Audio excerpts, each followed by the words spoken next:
ನಿನ್ನ ದೃಷ್ಟಿಯಲ್ಲಿ ನಾನು ಹುಚ್ಚು ನಾಯಿನ? ನಾನು ಹುಚ್ಚು ನಾಯಿನೇ. ಈ ಹುಚ್ಚು ನಾಯಿನ ತಂಟೆಗೆ ಬಂದ್ರೆ ಕಚ್ಚದೆ ಬಿಡೋದಿಲ್ಲ.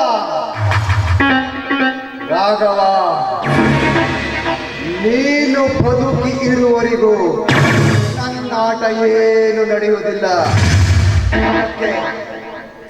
ಅದಕ್ಕೆ ಸಾಧ್ಯವಿಲ್ಲದೆ ಈ ವಿರಾಟ್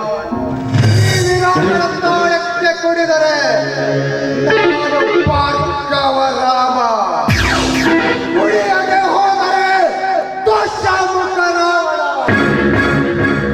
ರಾಘವ, ನಾಳೆ ನಡೆಯುವ ನಿನ್ನ 500ನೇ ನಾಟಕ ನಿನ್ನ ಬಾಳಲ್ಲಿ